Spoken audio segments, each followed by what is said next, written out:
अस्सलामुअलैकुम वरहमतुल्लाहि वबरकातुहू। नाज़रीन, मैं आपका भाई ज़हाक तनवीर आप सबका इस लाइव वीडियो में इस्तक़बाल करता हूँ। ये जो मेरा आज का जो टॉपिक है, आज का जो मौजू है, ये उमर गौतम को लेकर और हिंदुस्तान में जो दावती तरीक़ेकार है या जो दावत का काम है, इस्लाम का जो प्रचार या प्रीचिंग जो है, इसको लेकर जो है चंद पॉइंट्स मेरे जहन में थे, तो मैंने सोचा कि आपके सामने मैं ये पॉइंट्स रखूँ।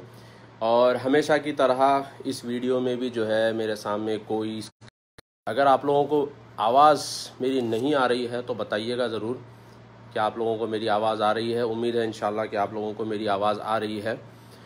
तो बहरहाल उमर गौतम को लेकर और हिंदुस्तान में जो दावत का तरीक़ेकार है या फिर जो है ना इस्लाम का प्रचार और प्रीचिंग है, इसको लेकर जो है ना काफ़ी डिस्कशंस अभी फ़िलहाल चल रहे हैं। कन्वर्जन्स को लेकर काफ़ी डिस्कशंस चल रहे हैं। लोग जो है हर जगह चिल्लम चिल्ली कर रहे हैं कि भाई कन्वर्जन्स को नहीं होना चाहिए, कन्वर्जन्स बंद करने चाहिए, ये करना चाहिए, वो करना चाहिए। एक तो ये चीज़ हो गई। दूसरी चीज़ ये है कि यूपी में इलेक्शंस भी आ रहे हैं, तो भाई थोड़ा सा जो है ना इस तरह के डिस्कशंस गर्मा जाते हैं। थोड़ा सा इस तरह के डिस्कशंस में जो है ना गर्मी पैदा होती है, ये एक अलग चीज़ है। तो बहरहाल इस चीज़ को लेकर चंद पॉइंट जो है ना मेरे जहन में थे, और मैं आपको ये बता दूं कि मैंने बहुत सारा टाइम काफ़ी जो है दावत। जी भाई, आवाज़ आ रही है? तो ठीक है। तो पॉइंट यहाँ पर ये है, मुद्दा यहाँ पर ये है कि मैंने दावत सेंटर्स के साथ काफ़ी टाइम बिताया है और काफ़ी करीब से इन लोगों को मैंने देखा है, और बहुत सारी माल प्रैक्टिसेस भी देखी हैं, बहुत सारे पॉजिटिविटीज़ भी देखी हैं। बहरहाल जो भी है, तो चंद चीज़ें थी जो मैंने सोचा कि आपके सामने मैं ये रखूं। ठीक है, इंशाल्लाह कमेंट्स में आखिरी में पढ़ता हूं। तो पहली बात तो ये है कि उमर गौतम का किस्सा है क्या। उमर गौतम साहब जो है एक दाई हैं, यानी कि एक प्रीचर हैं, और पहले ये जो है हिंदू हुआ करते थे। ठीक है, और इन्होंने अपनी मर्ज़ी से इन्होंने इस्लाम कबूल किया। इस्लाम कबूल करने के बाद इन्होंने जो है इस्लाम का प्रचार और इस्लाम की प्रीचिंग इन्होंने शुरू कर दी। तो अब जाहिर सी बात है कि भाई एक इंसान जब एक चीज़ से निकल कर दूसरी चीज़ में आता है, तो उसको लगता है कि भाई मुझे जो है ना इस चीज़ का प्रचार करना चाहिए। अब जाहिर सी बात है, किसी होटल में आप अच्छा खाना खाते हैं या कहीं भी आपको कोई अच्छा ऑफ़र नज़र आता है, तो आप चाहते हैं कि भाई सबको वो चीज़ बताएं, सबको उस चीज़ की तरफ बुलाएं।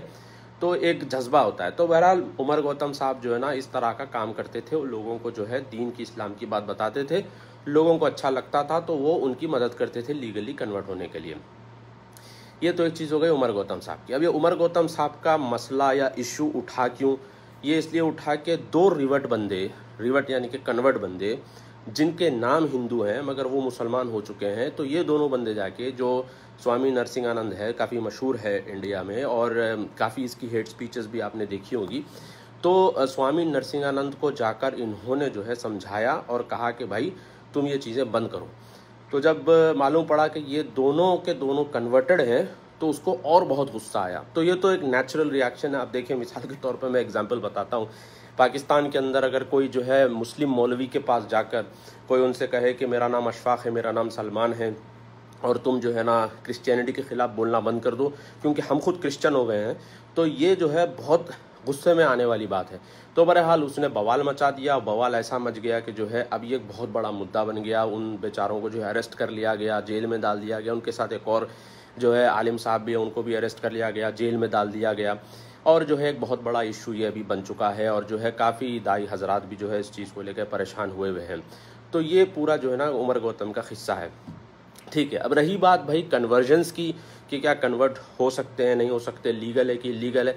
देखिए भाई, इंडिया जो है ये एक सेक्युलर कंट्री है। इसकी जो बुनियाद रखी गई सेक्युलरिज्म पर रखी गई। यहाँ पर जो है ना हर एक को इख्तियार है, हर एक को एक आज़ादी है कि एक मुसलमान जो है अगर दूसरे मज़हब में जाना चाहता है तो जा सकता है। अगर कोई हिंदू या क्रिश्चियन या जैन इस्लाम में आना चाहता है तो आ सकता है। अगर कोई जैन क्रिश्चियन बनना चाहता है तो बन सकता है। तो हर एक को जो है हिंदुस्तान के अंदर आज़ादी है। अब ज़बरदस्ती तो पकड़ के नहीं बोल सकते कि भाई तू जो है कन्वर्ट नहीं हो सकता, तू ये नहीं हो सकता, तू वो नहीं हो सकता। ये ज़बरदस्ती तो नहीं की जा सकती किसी के साथ। तो हिंदुस्तान में हर एक को आज़ादी है। अब एक किस्सा हमने सुना था बहुत पहले, उसमें जो है एक नॉन मुस्लिम बंदा, यानी कि गालिबन मेरे ख्याल से हिंदू था वो, तो उसको जो है मुसलमानों का फ्यूनरल का जो तरीक़ा होता है, यानी मरने के बाद का जो बरियल प्रोसेस, जो नहलाना और उसके बाद जो बरियल प्रोसेस होता है, उसको बड़ा अच्छा लगा। अब उस चीज़ को लेकर उसने काफ़ी इन्वेस्टिगेशन की और उसको इस्लाम अच्छा लगा तो वो मुसलमान हो गया। अब कोई उसको ज़बरदस्ती थोड़ी ये बोल सकता है कि भाई तू पैदा तो ये हुआ था, तू कन्वर्ट नहीं हो सकता, ऐसा थोड़ी हो सकता है।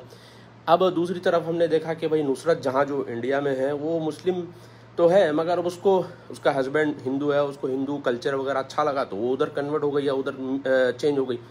तो हर इंसान अपने हिसाब से जो उसको अच्छा लगता है वो उधर उधर जो है वो चेंज हो जाता है, तो इसमें कोई बुरी बात तो नहीं है। अभी हमारे हैदराबाद में जो है ना एक जिम का कोच था, क्रिश्चियन था बंदा, उसको जो है ना इस्लाम का जो रोज़ा जो रखना होता है, जो सिस्टम है फास्टिंग का, उसको बड़ा अच्छा लगा और मुसलमान हो गया।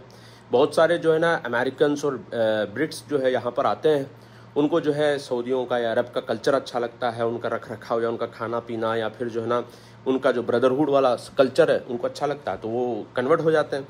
तो इसमें आप किसी को ज़बरदस्ती पकड़ के तो नहीं बोल सकते कि भाई तुम कन्वर्ट नहीं हो सकते। और रही बात जबरन किसी को कन्वर्ट करने की, ये तो बात गलत है भाई, ये तो किसी को आप जबरन जो है कन्वर्ट नहीं कर सकते। अरे भाई इस्लाम में तो ऐसा है कि एक लड़की का अगर ज़बरदस्ती निकाह कर दिया जाए तो उसका निकाह जो है नहीं होता। बहुत सारे लोगों को ये बात मालूम भी नहीं है। अगर किसी लड़की का ज़बरदस्ती आपने निकाह कर दिया है उसकी मर्जी बगैर, तो उसका निकाह ही नहीं होता। तो इस्लाम में तो ऐसा है, इस्लाम में तो ये भी है कुरान के अंदर के ला इकराह फिद्दीन, इस्लाम के दीन के अंदर कोई ज़ोर ज़बरदस्ती नहीं है।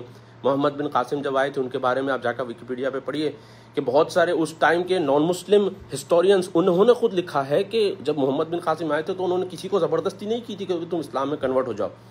और बहुत सारे लोग कहते हैं कि भाई नॉन मुस्लिम्स भी खुश हुए थे, हिंदू भी खुश हुए थे, मोहम्मद बिन कासिम जब आए थे उनको बड़ा अच्छा लगा कि भाई ये किसी को ज़बरदस्ती नहीं कर रहे मुसलमान होने के लिए। तो पॉइंट यहाँ पर यह है कि ज़बरदस्ती आप किसी को रिलीजन में कन्वर्ट नहीं करा सकते।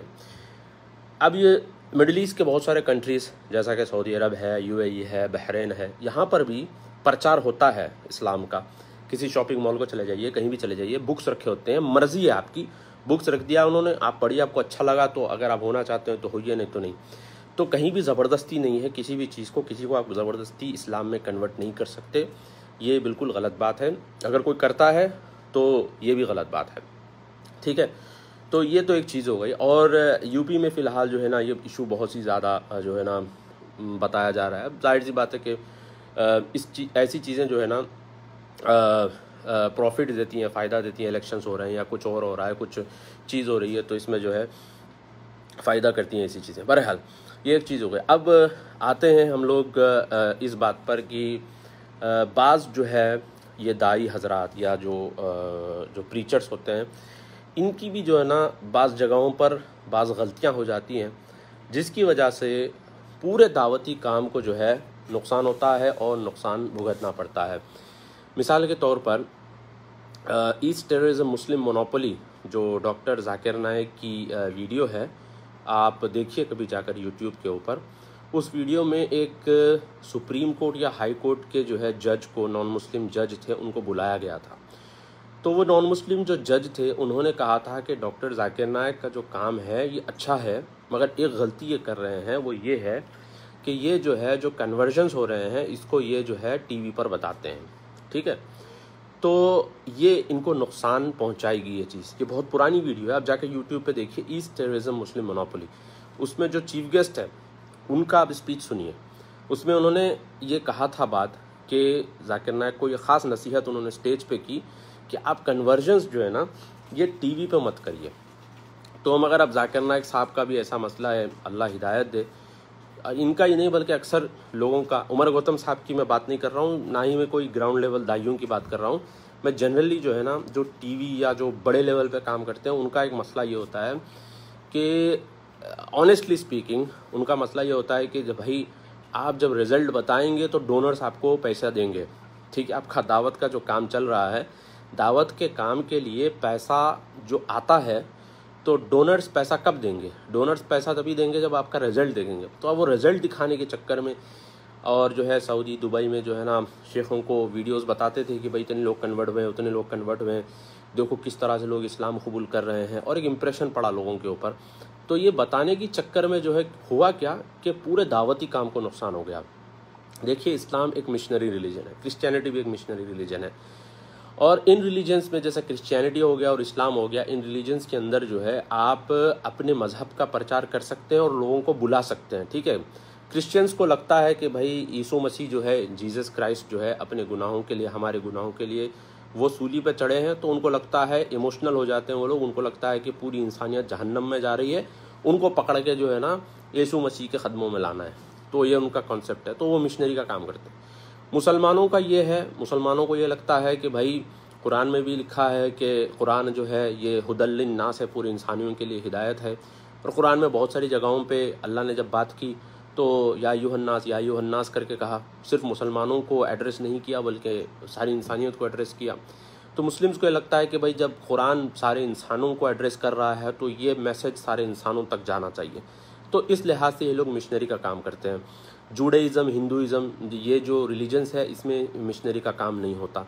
बहरहाल हर मज़हब को अपना अपना काम करने का हक़ है, वो चाहते हैं कि अपना प्रीचिंग करें और मिशनरी का काम करें, तो उनको करने देना चाहिए, ये उनका हक़ है। मगर जब ये लोग करते हैं तो इसमें बहुत सारी गलतियां जब आ जाती हैं तो पूरे काम के ऊपर जो है नुकसान हो जाता है, पूरा काम जो है प्रॉब्लम में फंस जाता है, जिसकी वजह से जो बिल्कुल ग्राउंड लेवल दाइस जो होते हैं, जो बिल्कुल बेस लेवल दाइस जो होते हैं, बिल्कुल बेचारे जो दाई होते हैं, वो लोगों को इसका खमियाजा भुगतना पड़ता है।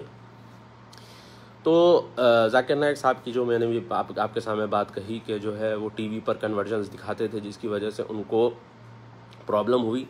और उसके बाद अब उनका देखा देखी जो है बहुत सारे लोगों ने करना शुरू किया। हैदराबाद में भी बहुत सारे इस तरह से दाई या प्रीचर्स उठे जिन्होंने भी जो है इस तरह का जो है अब वो प्रोग्राम के बाद एक दो लोग मुसलमान होते तो उसका वीडियो बना कर जो है चौतरफ फैला देते थे। इस तरह से देखिए, मैं आपको एक बात बताता हूँ, वेस्ट के अंदर जो लोग मुसलमान होते हैं उनका वीडियो लोग लेकर वायरल करते हैं। उसके दो रीज़न्स होते हैं। एक रीज़न तो ये होता है कि लोगों को दिखाना कि भाई हमारा मज़हब अच्छा है, हमारा मज़हब सच्चा है और लोग हमारे मज़हब के अंदर आ रहे हैं। और दूसरा रीज़न ये होता है कि जो मुसलमान इस्लाम से ऊब जाते हैं उनको दिखाना कि देखो भाई दूसरे लोग भी आपके मज़हब के अंदर आ रहे हैं, तो उनके अंदर एक मोटिवेशन आता है। तो इस लिहाज से वेस्ट में कॉमन है, वेस्ट में आम चीज़ है। वेस्ट में तो ऐसा है कि भाई बच्चा क्या कर रहा है माँ को परवाह नहीं होती, बेटा क्या कर रहा है बाप को परवाह नहीं होती। तो उनका सिस्टम और उनका कल्चर बिल्कुल अलग है। तो वहाँ पर इस तरह से कोई कन्वर्ट होता है तो उनकी वीडियोस लेकर वायरल होती हैं, तो उसमें कोई प्रॉब्लम नहीं है उनके लिए। माँ बाप भी जो है एक्सेप्ट कर लेते हैं, सोसाइटी भी एक्सेप्ट कर लेती है। मेरे एक दोस्त हैं, उन्होंने ब्राज़ील में शादी की, तो ब्राज़ील में जब शादी की तो माँ बाप खुद जो है शादी के अंदर आए, हालांकि बेटी कन्वर्ट हो चुकी थी इस्लाम के अंदर, तो उनके पास प्रॉब्लम नहीं है वेस्ट में। मगर हमारा जो इंडियन कल्चर है या इंडियन सिस्टम है इंडिया पाकिस्तान का, तो यहाँ पर ये है कि ये चीज़ें बहुत ज़्यादा मायने रखती है कि जो है एक लड़का या लड़की दूसरे मज़हब में कन्वर्ट होते हैं तो ये जो है बिरादरी में नाक कटने वाली बात होती है। तो ऐसी चीज़ों को जो है ना प्रचार नहीं करना चाहिए। यानी ना बम पिटारा जिस तरह से कहते हैं ना हमारे पास, ज़्यादा जो है ना बम नहीं करना चाहिए कि भाई ये फ़लाँ बंदा कन्वर्ट हो गया, वो बंदा कन्वर्ट हो गया, देखो ये बंदा कन्वर्ट हो गया। इस तरह का काम नहीं करना चाहिए। काम जो है वाकई में आपको लगता है कि आप सच्चाई के लिए, हक़ के लिए काम कर रहे हैं तो उसको इखलास के साथ करना चाहिए। और अफसोस के साथ ये कहना पड़ता है ऑनेस्टली स्पीकिंग कि बहुत सारे जो प्रीचर्स हैं इनके अंदर इखलास का बड़ा मसला होता है। यानी कि जो दिल से काम करना होता है, सिंसियरिटी जो होती है, अल्लाह माफ़ करे, ये बहुत ही कम इनके अंदर देखने में आती है। एक दो इक्का दुक्का लोग थे, जैसा कि रियाज मूसा मलबारी नाम के एक साहब थे, जिनकी प्रीचिंग की वजह से कमला सुरैया जो एक क्या कहते हैं, कमला सुरैया करके एक पोएटिस थे साउथ इंडिया केरला के, ये मुस्लिम हुए थे उनकी प्रीचिंग की वजह से। ये बंदा बिल्कुल नॉर्मल और इखलास के साथ रहते थे, बिल्कुल सिंप्लिसिटी के साथ रहते थे। मगर जब ये दावा कल्चर जो है बढ़ते बढ़ते होते होते जो है एक बॉलीवुड कल्चर की तरह हो गया और एक क्या बोल सकते हैं कि एक इंडस्ट्री बन गई, दावा इंडस्ट्री। और हमने बीच में ऐसे वर्ड्स भी सुने थे बहुत सारे दाइयों से, बहुत सारे प्रीचर्स से, इन्होंने बोला था कि भाई ये जो है क्या कहते हैं इंडस्ट्री है, दावा इंडस्ट्री है। तो जब इंडस्ट्री की शक्ल इख्तियार कर ली तो भाई मेरे अल्लाह की मदद इसके ऊपर से हट गई। सिंपल सी बात है। आप देखिए कि बहुत सारे ऐसे लोग हैं दुबई में जो कॉन्फ्रेंसेस हुई हैं, एक दो conferences, faith journey of faith, मैं आपको असली बात बताता हूँ कि इसके अंदर इनको बहुत ज़्यादा बेनिफिट्स मिले, यानी कि अच्छी फ़्लाइट की टिकट और अच्छी होटल और इस तरह से जो है अच्छा ट्रीटमेंट, और लोग जो है ना सेलिब्रिटी की तरह उनको ट्रीट कर रहे थे। जाकिर नाइक कहीं से गुजरते तो लोग जो है ना भाई अपॉइंटमेंट लेके आके उनसे मिलते, उनके साथ फ़ोटो लेना मतलब बड़ी बात होती। इस तरह से अगर कोई शेख जो है जाकिर नाइक की जो उस टाइम पे कॉन्फ्रेंसेस होती थी, पीस कॉन्फ्रेंसेस, तो उसमें जो है ना अगर कोई आ रहा है गेस्ट स्पीकर तो भाई उसका तो मानो जन्नत का टिकट मिल गया। इस तरह से जो है उसका ट्रीटमेंट होता था एकदम, जिस तरह से शाहरुख खान, सलमान खान और बॉलीवुड के एक्टर्स का जिस तरह से जो है ट्रीटमेंट होता था, इस तरह से जो है ना ये दाई हजरात अपना जो है एक लेवल और अपना एडिफाइस इन्होंने बना रखा था, तो लोग इनको इसी तरह से ट्रीट कर रहे थे। तो बहरहाल ये जो है एक नुकसानदेह चीज़ है और अब जो है इसका नुकसान भुगतना पड़ रहा है। देखिए भाई, अल्लाह के रसूल सल्लल्लाहु अलैहि वसल्लम जब मक्के में थे, मक्के में 13 साल आपने दावत का काम किया, तो जब दावत का काम किया मक्के में 13 साल, तो क्या कहते हैं, दारुल अरकम था, दारुल अरकम मेरे ख्याल से, बिल्कुल जो है खामोशी के साथ काम करते थे, सुकून के साथ काम करते थे, खामोशी के साथ काम करते थे, इखलास के साथ काम करते थे। तो इस तरह से बता के भाई हमने सेंटर बनाया है, हमारे सेंटर पे हर महीना इतने लोग इस्लाम कन्वर्ट कर रहे हैं, हमारा वो सेंटर है, हमने वहाँ प्रोग्राम किया, शोलापुर में प्रोग्राम किया, औरंगाबाद में प्रोग्राम किया, केरला में प्रोग्राम किया, कश्मीर में, बिहार में, यूपी में हमने प्रोग्राम किया, इतने लोग कन्वर्ट हो गए, उतने लोग कन्वर्ट हो गए। तो ये जब सिस्टम हमारे जो दावा कल्चर में आया तो इसके बाद जो है प्रॉब्लम शुरू हुआ। और जैसे मैंने अभी आपके सामने जिक्र किया कि दावा इंडस्ट्री बनी और जो है एक दावा का क्या कह सकते हैं, एक सेलिब्रिटी स्टेटस लोगों को मिलना शुरू हुआ। दाइयों के साथ लोग मिलके जो है लोग बहुत बड़ा अपने आप को समझते थे। तो भाई दावा कल्चर, दावा में ही नहीं बल्कि शेखों के साथ भी लोग उठने बैठने में भी जो है एक मस्जिद का एक इमाम है, थोड़ा सा फेमस हो गया अगर इमाम यूट्यूब के ऊपर, तो वो इमाम के साथ भी जो है ना लोग तस्वीरें खिंचवाने में और उसके साथ उठने बैठने में भी जो है फ़ख्र महसूस करते हैं। तो बहरहाल ये चीज़ जो है इसमें काफ़ी नुकसान हुआ। और एक बात क्या है मैं आपको बताता हूँ कि जब लोगों को लगने लगा कि भाई बहुत दावत का काम चल रहा है, तो लोगों ने ज़कात और जो चैरिटीज़ होती हैं ये इन लोगों को देना शुरू किया, दाइयों को या ब्रदर्स को इन लोगों को देना शुरू किया। तो इसकी वजह से भी मसला ये हुआ कि जो गुरबा, जो गरीब रिश्तेदार होते हैं, उनके पास से पैसा हट के जो है ना इनके पास जाना शुरू हो गया। तो बहरहाल देखिए भाई, मैं एक बात बताता हूँ आपको, अल्लाह के दीन के लिए जब आप काम करते हैं तो बेशक आजमाइश आती है और अल्लाह आजमाता है, मगर बाज़ चीज़ें ऐसी होती हैं कि आपकी गलतियों की वजह से आप भी भुगतते हैं और पूरी सोसाइटी भुगतती है। इसकी वजह से गलती बोलें या ज़िद बोलें या अना बोलें या शो ऑफ बोलें या बिज़नेस बोलें या दावा कल्चर इंडस्ट्री बोलें, जो भी है, इसकी वजह से जो लोग गलत नहीं हैं उन लोगों को भी भुगतना पड़ता है। अभी उमर गौतम साहब फंसे, इसी तरह से जब जाकिर नाइक का इशू काफ़ी उरूज पे था उस टाइम पर, मेरे ख्याल से एक रिजवान नाम के कोई दाई थे, लो लेवल दाई हैं भाई ये लोग, एकदम बेस में गरीब टाइप के लोग, बेचारे टाइप के, बिल्कुल आम लोगों को समझाना, इस तरह से उनका काम होता है। तो ये लोग जो है ना रेंज में आ जाते हैं और ये लोग जो है फंस जाते हैं। बहरहाल ये 2-3 बातें थी जो मैं आपके सामने लेके हाजिर हुआ था। पहली बात तो ये थी कि कन्वर्जेंस को लेके मैंने एक पॉइंट रखा आपके सामने। दूसरा कि जाकिर नाइक या इनकी तरह के जो लोग हैं, इन्होंने जो दावा इंडस्ट्री या दावा कल्चर नाम से जो एक नया फैशन शुरू किया था, जिसकी वजह से जो है एक तो जो है दिक्के आ गए, और दूसरा जो है जो लो लेवल पे दाई या लो लेवल पे जो दावत का काम चल रहा था उसको बड़ा नुकसान हुआ। और तीसरी बात यह है कि आपको याद होगा ट्रुथ वर्सेस हाइप करके NDTV का जो है एक प्रोग्राम आया था, उसमें उसने काफ़ी मदारिस और मसाजिद को कवर किया था।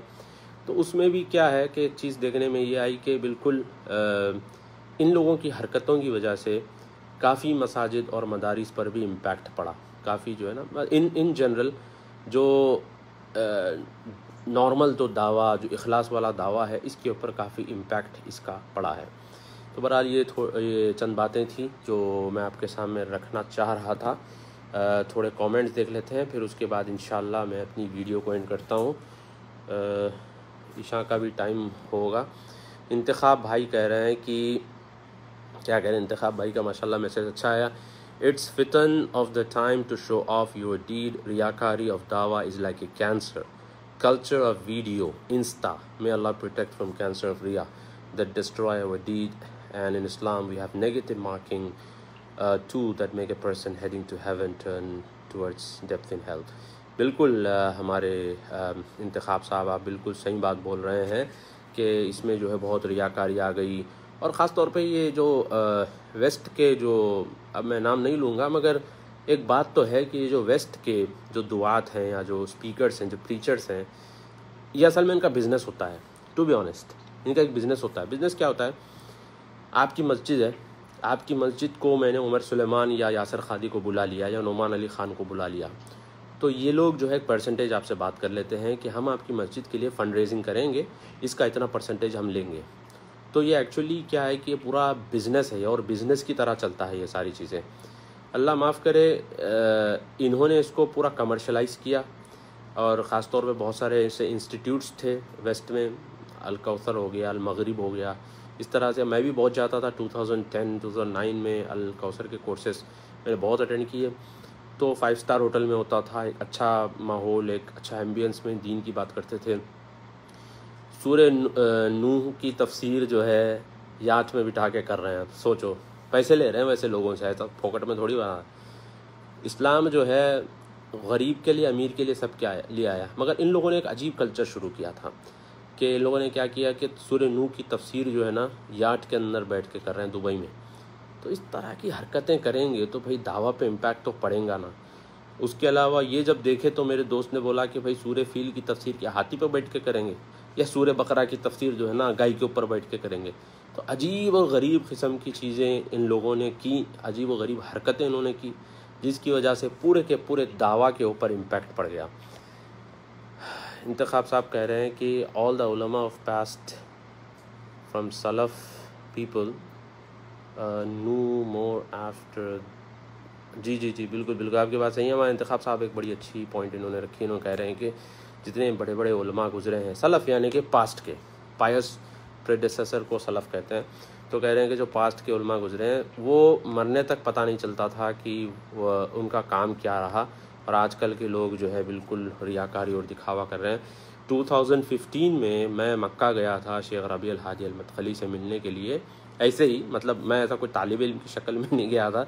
लोग समझ रहे होंगे कि भाई आप आलिम है या अल्लामा या तालिब इल्म है। मैं कुछ भी नहीं हूँ, मैं बस एक जनरल मुस्लिम हूँ और उलमा से मोहब्बत रखता हूँ। तो बहरहाल हम लोग गए थे, पता चला कि फ़लाँ मस्जिद में शेख रबी नमाज़ पढ़ते हैं, तो चलो भाई एक मुबारक शख्सियत है, मिल के आते हैं इनसे। तो गए थे मिलने के लिए। तो वहाँ पे शेख हुसैन करके एक शेख थे जो बिल्कुल थैली पकड़े हुए आए हुए हैं और बिल्कुल सादे सीधे लिबास में, पता ही नहीं, आके नमाज़ पढ़े। और एक हमारे दोस्त थे, उन्होंने बताया कि देखो ये शेख है, इनकी किताबें मार्केट में काफ़ी मशहूर है।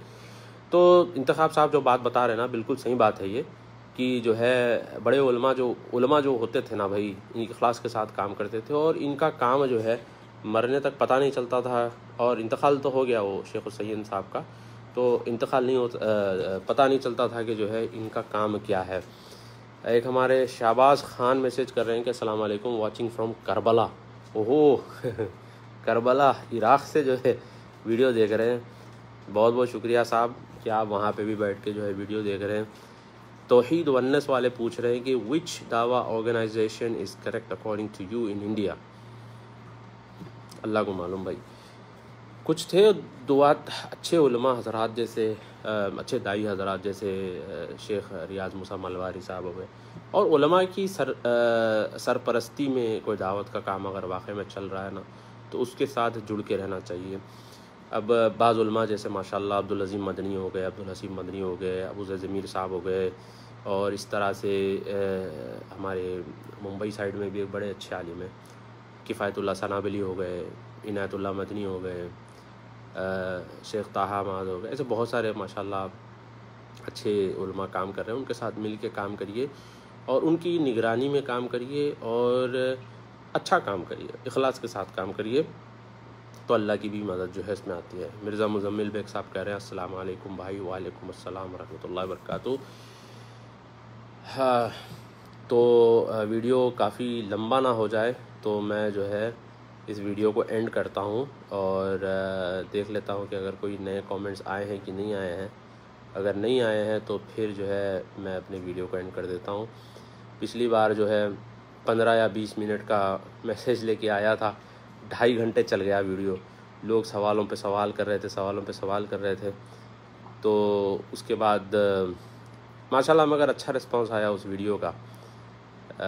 तो हाँ जी, मोहम्मद बिलाल साहब कह रहे हैं कि अस्सलाम वालेकुम रहमतुल्लाहि व बरकातुहू। ज़ाकिर भाई, आपने कहा कि डॉक्टर ज़ाकिर इख़वानी है और आपकी वीडियो भी क्या कह रहे हैं अपनी वीडियो, ओह ये अच्छा वीडियो भी वायरल हुई थी भाई। वो भी कुरान सही हदीस की बात करते हैं, तो कौन सी चीज़ है ऐसी जिसकी वजह से आपने डॉक्टर ज़ाकिर इख़वानी कहा था? भाई आप बताइए ज़रूर भाई। वो जो वजूहात थी जिसकी वजह से मैंने कहा था, वो मैं ये सजेस्ट करूँगा आपको कि आप उस वीडियो को देखिए फिर से इंशाल्लाह। तो आपको इंशाल्लाह समझ आ जाएगी बात कि मैंने किस लिए कहा। और मैंने नहीं कहा भाई, मेरी क्या औकात है कहने की, ये उलमा ने कहा। और ऐसे उलमा जो बहुत पहले ही इनकी हरकतें और इनके चाल ढाल, इनका रंग रूप देख के पहचान गए थे कि भाई ये क्या प्रोडक्ट है। तो उस टाइम पे इन्होंने बोल दिया था कि भाई ये बंदा सही नहीं है। अब बहरहाल बहुत सारे उलमा हज़रात हैं इंडिया पाकिस्तान में, ख़ास तौर पे पाकिस्तान में, जो ज़ाकिर नाइक साहब के काम को बहुत अप्रिशिएट करते, कहते कि वो बहुत अच्छा काम कर रहे हैं। मसला यहाँ पर यह है कि जैसे मैंने इस वीडियो की शुरू में कहा था कि जो है शो ऑफ़ करने की वजह से, वीडियोस आने की वजह से लोगों को लगा कि भाई ऐसा काम, हंगामा वाला काम तो आज तक किसी ने नहीं किया, यही कर रहे हैं। तो लिहाजा लोग लग गए उनके पीछे। अपने गरीब रिश्तेदारों को छोड़ छोड़ कर जो है लोग ले जाके पैसे वहाँ पे देते थे ज़कात के।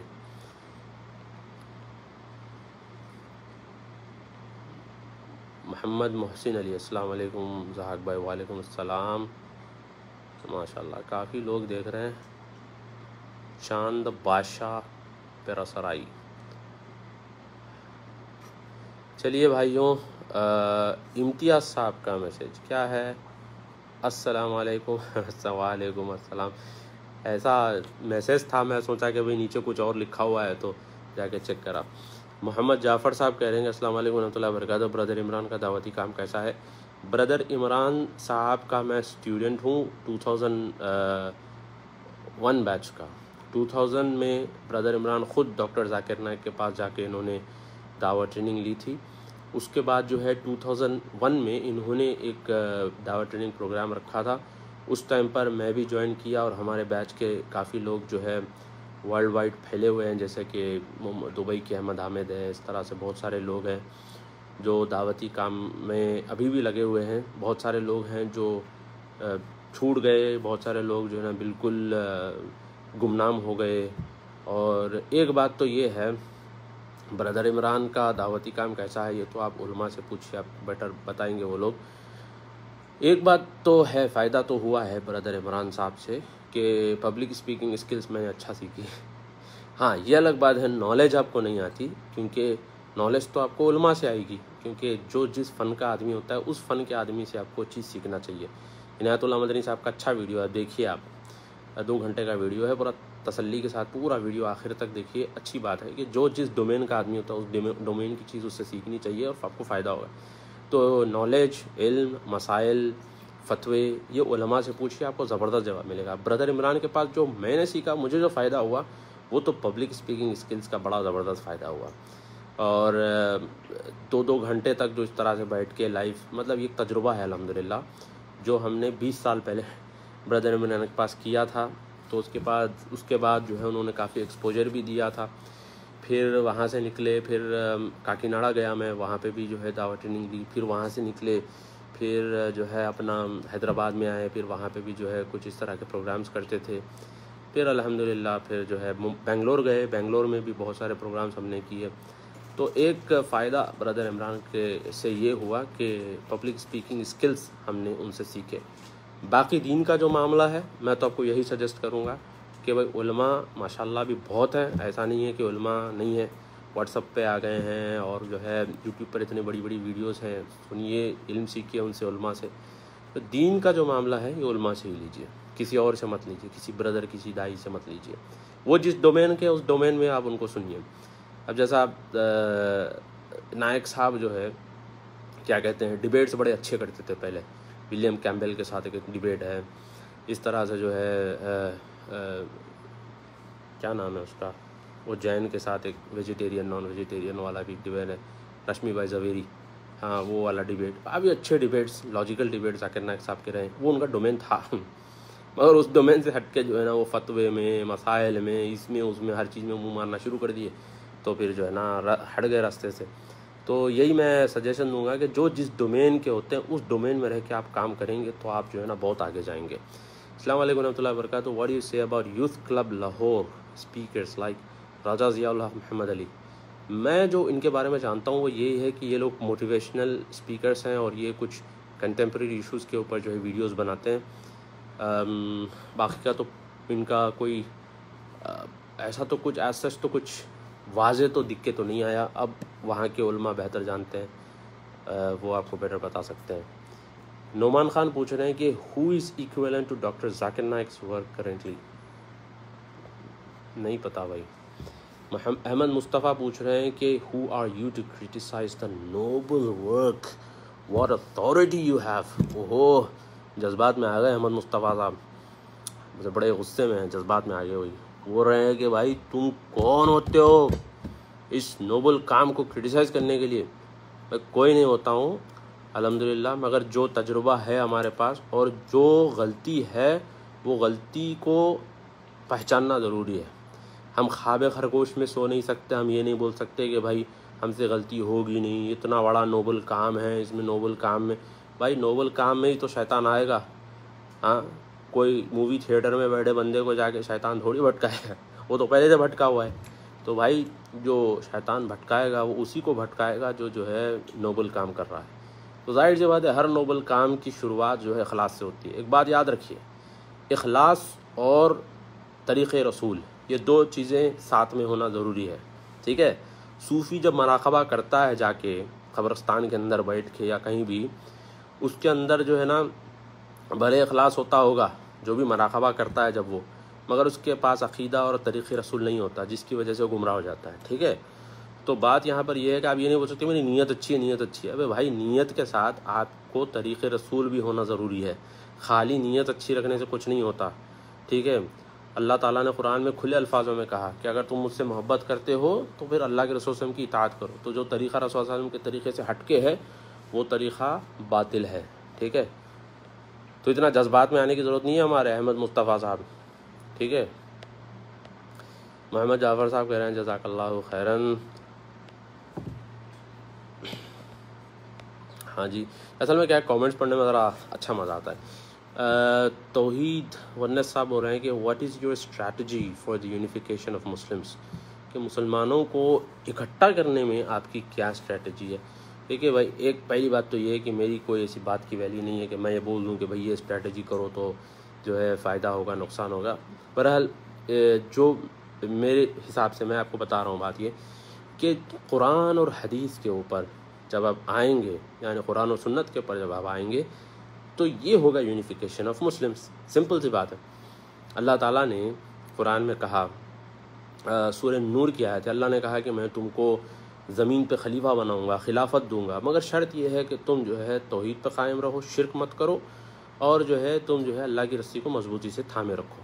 तो ठीक है, तो इसमें क्या है कि अगर आप तौहीद पर रहेंगे, शिरक नहीं करेंगे, ये बेसिक चीज़ें हैं, तो यूनिफिकेशन हो सकता है मुसलमानों का।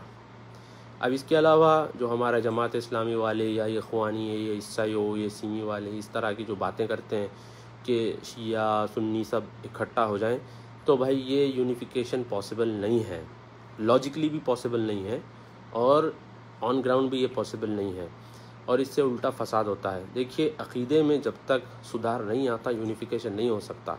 हाँ, ये अलग बात है कि पॉलिटिकल यूनिफिकेशन हो सकता है, जब अल्लाह के रसूल सल्लल्लाहु अलैहि वसल्लम ने यहूदियों के साथ किया, जो यहूदी जो अल्लाह को मानते ही नहीं थे, तो उनके साथ जब पॉलिटिकल अलायंस आप सल्लल्लाहु अलैहि वसल्लम ने बनाया, तो पॉलिटिकल अलायंस बनाने के एतबार से यहूदी के साथ या क्रिश्चियन के साथ या शिया के साथ या किसी के साथ भी जो है ना एक पॉलिटिकल अलायंस की शक्ल में एक अलग बात है, मगर जो अक़ीदतन या फिर जो पूरे मुसलमानों को एक झंडे के तहत ला लो, ये तो जो है जब तक वो कुरान और हदीस के ऊपर और सहाबा के फ़हम के ऊपर, ये 3 चीज़ें इंपॉर्टेंट है। इन 3 चीज़ों पे नहीं आते, यूनिफिकेशन इम्पॉसिबल है। जी साहब, क्या है आगे कमेंट्स?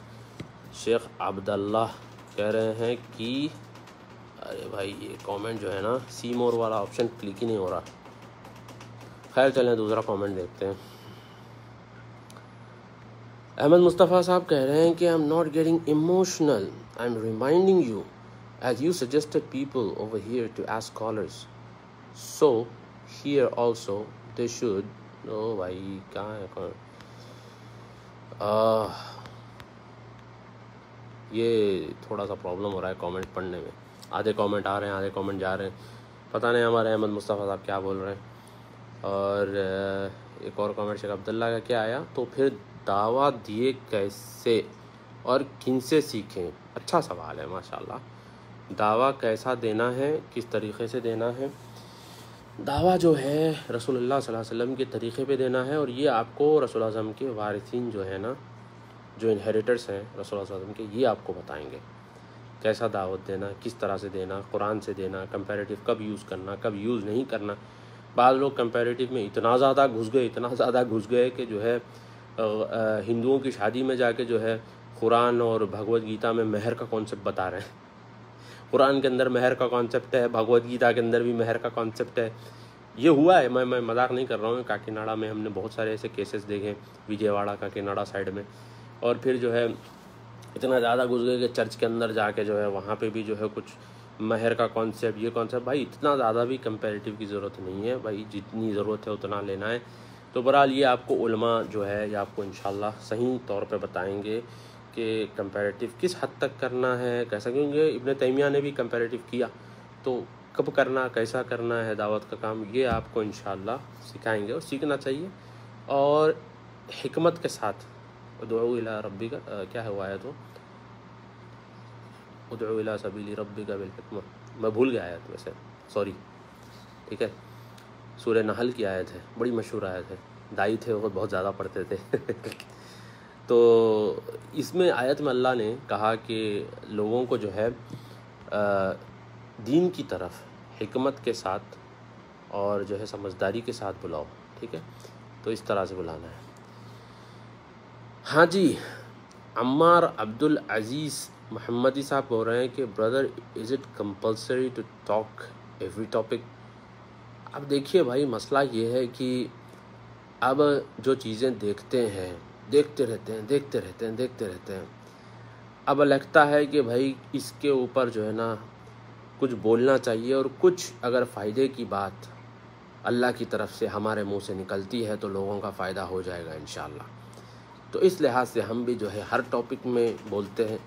अब हम हकीकत टीवी वाले तो नहीं है कि जो है ना लोगों को डराना शुरू कर दें, तो इस लिहाज से जो है कोई कंटेम्प्रेरी इशू चलता है तो बोल देते हैं उस पर। अच्छा, नोमान खान साहब कह रहे हैं because of few mistakes we can not demonise doctor Zakir Naik's work is what I feel as a Muslim brother, and don't you think it's a division of ummah? and division of ummah ये सब पुराना हो गया topic ये। और doctor Zakir Naik का work देखिए, मैंने अभी थोड़ी देर पहले एक बात कही आपके सामने कि नायक साहब का जो डोमेन था कंपैरेटिव वाला, डिबेट्स, ये सब अच्छा जा रहे थे। अब जब दूसरे मसलों में घुसे, जो अपने डोमेन से बाहर निकल गए, तो मसला हो गया। तो भाई कोई इतना कंट्रीब्यूशन को भी वो ख़राब नहीं कर रहा है, मगर उनकी वजह से नुकसान भी अच्छा खासा हुआ है भाई साहब, तो नुकसान को भी जो है नज़रअंदाज नहीं कर सकते। हाँ जी, क्या है कमेंट्स? चलिए भाई, मैं अपने इस वीडियो को ख़त्म करता हूँ। इशा की अज़ान होगी अभी, और फिर इशा के लिए भी जाना है। बहुत बहुत शुक्रिया कि आप लोगों ने वक्त निकाल के ये वीडियो देखा है। जज़ाकल्लाह खैर। अस्सलामु अलैकुम व रहमतुल्लाहि व बरकातुहू।